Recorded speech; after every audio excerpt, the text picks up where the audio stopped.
Hello everyone, I'm going to give a quick video on the tournament that we're going to be running in Clan. I'm going to put this up in Discord. Any questions or comments, please post in Discord, not on the video. First thing I'm going to do is I'm going to give the rules and the format. Then I'm going to give you tips. I'll put a time stamp in the video description section on when I switch from rules to advice. So here are the rules. There's a few gameplay rules, and then there's a few scoring rules. Gameplay rules. You can use LD Player, BlueStacks, Mimu, Big Knox, or whatever virtual thing that you want to use.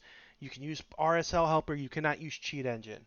Um, but any macros, anything normal you want to use, you can use, but just can't use Cheat Engine. Rule number two, you cannot spend a dime on this account. Three, rule three, only you can play the account. Rule four, you have to join the Lrn2BigUn clan 2. So Lrn2BigUn 2, that's it. So now that's it for the rules on gameplay.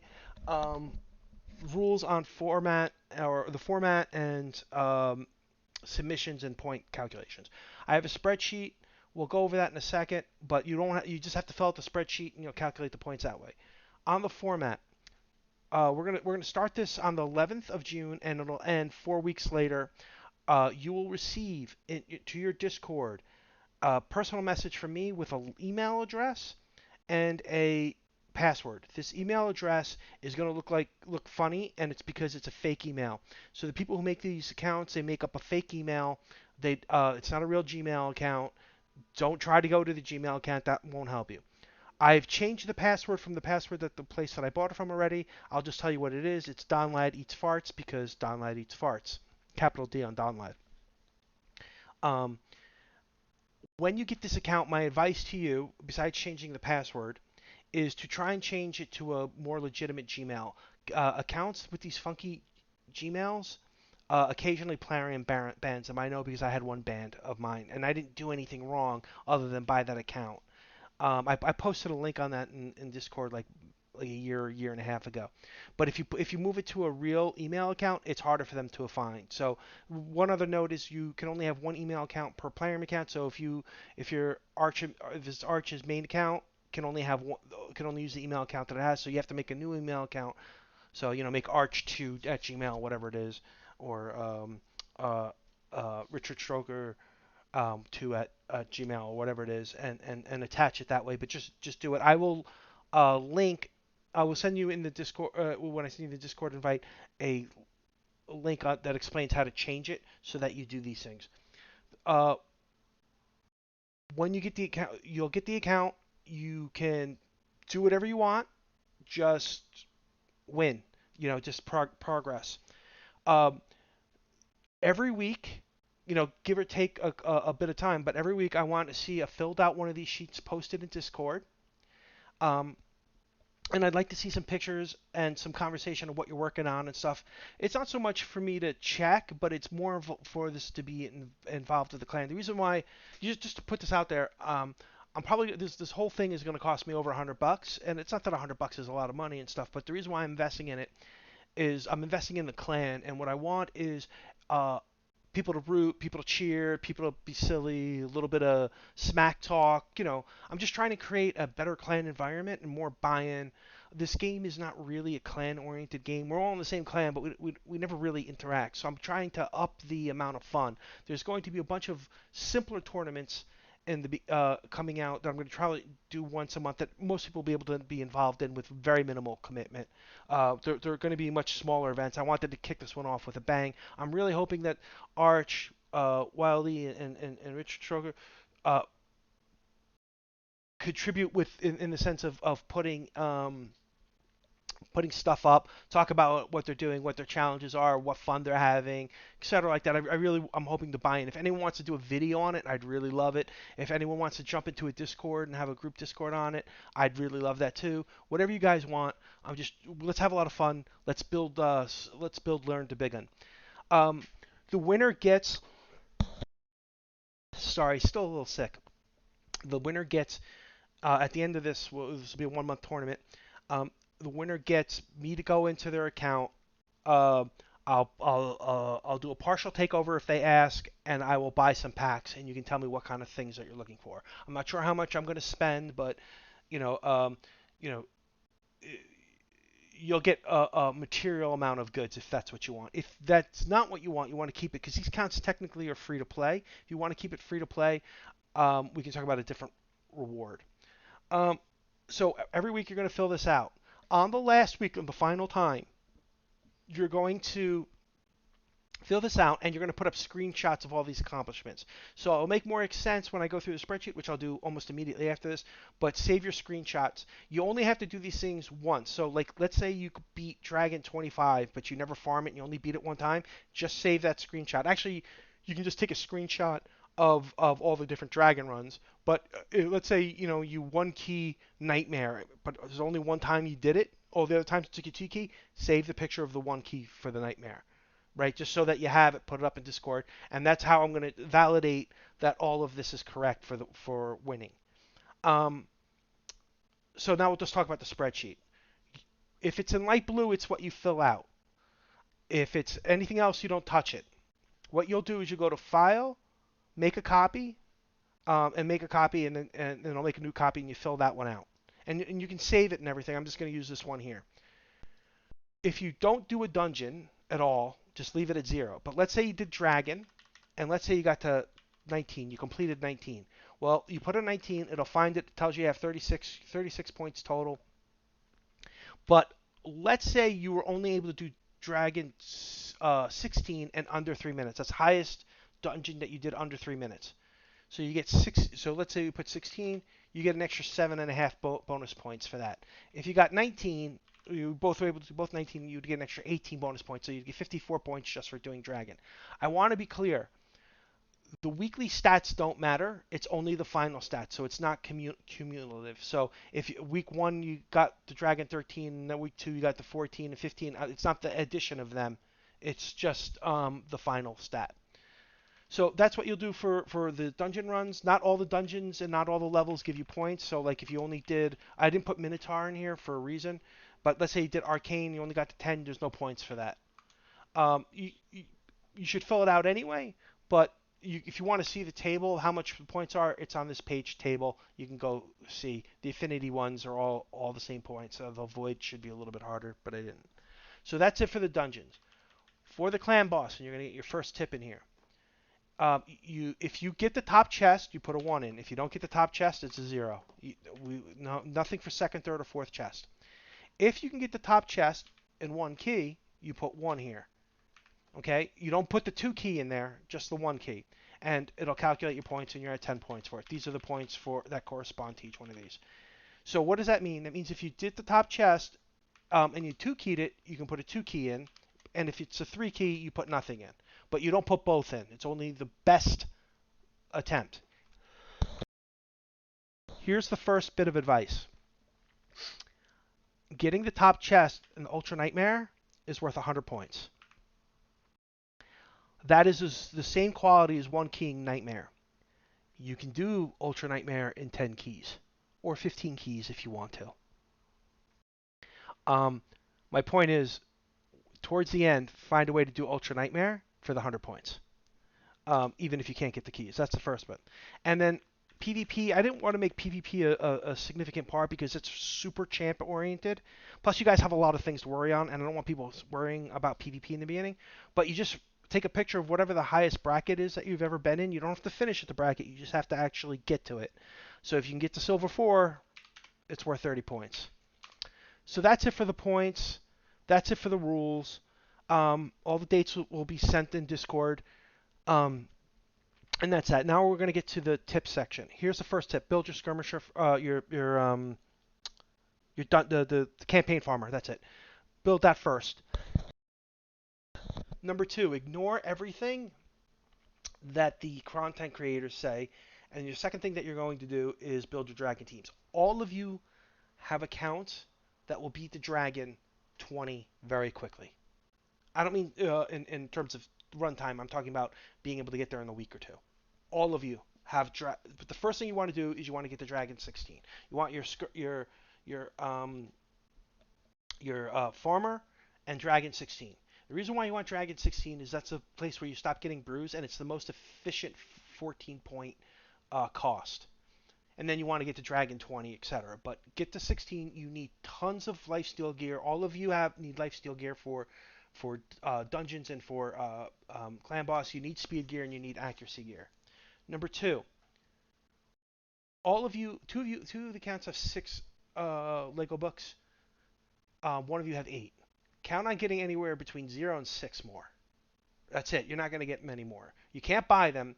All of you guys are beyond the 270-day um, daily login, so you're getting no more books from login. So map out your challenges, match out your events, match out your tournaments, and match out, your campaign stuff, and that's where you're going to get your books from. That's it. And that nightmare. That's why. So which gets to the third point. Level epics over Legos. Um, all of you have one or two or three Legos that you're going to want to use. Um, for the Venus account, level Venus first, and use your books on her because you will use her in everything, literally everything. Um, for the BigUn account, you have BigUn Trouble on Alten. Here's my tip: do BigUn first. You don't even have to book them really, but do BigUn first, then do Alten, and get to Trunda whenever. The reason why you do BigUn first is he's actually better in dungeons for wave clearing than Trunda at low gear, and he's going to be your campaign farmer. And the reason why you're doing Alten is because he's going to be really important to you for your clan boss. Um, but the reason why I say do epics is because all of you have over 40 epic books. Epic books are easier to get to, and they cost less to ascend. That might sound like much, but you're not going to be not like much. Oh, it's ascending. You're going to have zero potions or near zero potions, and the potion dungeons are harder than you remember because now we're going to go to the next tip. So level epics over Legos. The next tip, which is tip number 4, throw away all your expectations. You're going to struggle to have 3,000 attack, 200% crit damage, 100% crit uh, um, champion in this game in the beginning. Your campaign farmer might not have 100% crit. You're going to struggle, and you're not going to remember. Maybe Richard Stoker does because his count's only in the millions, but the 5, 6, 7 million accounts, people who do DT and stuff like that, aren't going to remember how much harder the game is when you have no gear. And I want to be clear, you have champions, you have energy, you have books, you have zero gear. They're naked, literally naked. So um, that you have to realize, oh, I'll just go farm uh, Spirit 20 for to get my potions for Duchess. No, you're not. You're not going to be. You're going to have all these champions. You're not even going to be able to clear Minotaur 15 in the beginning. Um, Getting 100% crit with in lifesteal gear, no less, is going to be fun. It's going to be a lot harder than you. So you have to temper that. Um, how hard each one of these things, which gets me to my next tip. Let's see which one of these is not doing anything. He's doing so maybe the. Oh, just to be clear, if I hadn't said it before, BlueStacks and LD player and all that stuff. I find LD player to be a little bit more stable, or completely within the um, fair use for this tournament. I want to bring up a champion. I'm going to bring up some champions that you wouldn't normally think of or that you wouldn't use end game that are actually really good early game. And the reason why I'm bringing up someone like Visionary, 24% speed buff for dungeons. Um, you're gonna have a lot of champs in the 140 to 180 speeds. Uh, and that 24% makes a big difference, especially like when you're trying to get ahead of Fire Knight and Spider. But then you look at something like this: increase crit rate 30%, increase crit damage 30%. So you're gonna have a lot of champions in the 100 to 150% crit damage range, and this is going to be a big deal. It also has a turn meter boost, but this 30% crit rate is going to take a lot of those 60, 70, 80% crit champions up to 100. So this champion, which is not necessarily an end game champion, is massively better early game than you would think. And there's a bunch of champions like that. Like Luria is much better earlier than she is end game. Um, just because you're not going to have the stats that you normally would. So things like plus crit rate is really good. So if you go like I think it's a Lizardman Broadmaw. So like Broadmaw, everyone can farm Broadmaw if they really want to. Um, Broadmaw is fairly fast, has a 15% turn meter boost, a 30% crit rate, and a 15% increased speed. That's a really good ability on a 3-turn cooldown. It's going to give you, if you're running 180 speed, that 15% is an extra 24 points, right? Plus, he's giving you that 30% crit rate. So if you actually had this champion and the other champion that is have Visionary, you could have them in a 5, and they'll keep everyone at 60% crit rate or 100% crit rate the whole entire time. He also has a freeze. Yeah, he has a solid freeze and a pretty good res. This is not an end game champion, but he's a really good early game champion simply because of the abilities that he brings that are difficult for you to match early in the game. Which gets us to the next thing. Shards. All of you, I think, have 3 sacreds. Maybe someone has more. I can't remember. All you have 3 sacreds, around 10 ancients, and like 0 to 2 voids. Um, all of your accounts have a weakness. Like, for example, the Brigand Trunda account has a really good clan boss team, but they don't have an ounce of poison outside of Yaga. Good luck with that. You need a poisoner. So the question, you guys are going to get this account in line with a 2x ancient. So, that's obvious. But whether or not to pull the sacreds, here's my advice. You're probably not going to do a fusion. There may be a summons event that you want something, but on the sacreds, all of you guys right now have a ton of things to level in the first week, so I wouldn't pull them. But it's also not a bad idea to pull them because you can get an account changing epic or Lego in the beginning, like that big in Trunda. If they pulled something as simple as an occult brawler, that would be a real win. I mean, there's 150 epics, so you're not going to. But you get my point. I personally wouldn't pull the sacreds. The next thing I'm going to say is masteries. So all of you have over 3,000, 3,000. What do you call it? Gems. Normally, people say buy your masteries on your first one. You might not want to, and the only reason why I would say this is all of you have really, really good champions, and you're gonna have to find up. It might be worthwhile to just do campaign a bunch, um, and then get to wherever you can and dragging whatever gear you can, and see if you can build a Minotaur 15 team with all of them and just run a ton of energy through that. You all have enough energy for that. You all have enough gems, and the reason why I say this is, um, you're gonna have to level about 15 champions to 20 champions to win this, to 60 and with masteries. You're 5 for clan boss alone, and the 5 that you use for clan boss aren't going to be the same that you use for spider, fire knight, and dragon and ice golem. So, um, and all of you, because you guys all have good Legos, um, are going to be able to beat the campaign um, without masteries. So if it was me, I would get just enough gear to win Minotaur, and instead of doing campaign farming for the beginning, don't forget you all have like enough chickens to get like at least 2 champions to 6 star as well. If it was me, I would farm the Minotaur because you're going to need all those scrolls anyway, and you're not gonna have enough gems for it anyway. So you get the silver, you get the XP, and you get the you get the leveling. That's me. Make sure you do your challenges. Missions less so, but the challenges are ways to get books, and shards. And you're not like I said, you're not going to get a lot of Lego books. Um, I need to. That's my point. On faction wars, do it with the champions. Don't build champions to do it. But on the ones that like for the one I keep using the big gun account. So use the big account. You're gonna build your big gun. No, you'd be insane not to. So on ogres, when you get those level 30 chickens up for this, just swap gear. And what you're doing it for is not so much the glyphs. It's for it's to get these things as well because this is going to be your other source. So in the first you probably won't need these many skill bucks, But if you can get to 130, 150, 355, you start getting more shards. And if you can get all the way up to here, you can get Lego books. It's going to be hard, but given that you guys have such good Legos and such good epics, you have a shot to being able to do it. You should consider that as well. That's it for my advice. Um, think outside the box. Don't think pure long term. That's like why, and again, I'll go back with the BigUn account. Trunda is probably the best champion on that account.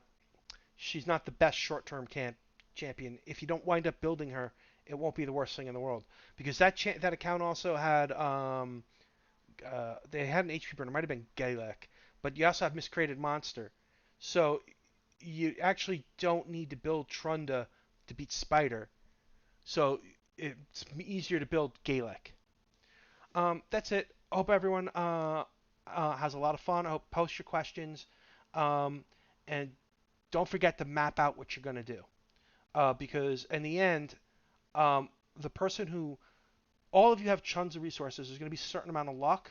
All of you have great champions. Again, there will be a certain amount of luck, but the people who map out what they're going to do, the events, every single time there's a champion training event, push it to get that book. Every single time there's a dungeon divers that you can get a good book on, push it and get that book. Because uh, there is no replacements. All right, that's it. Thanks. Bye, guys.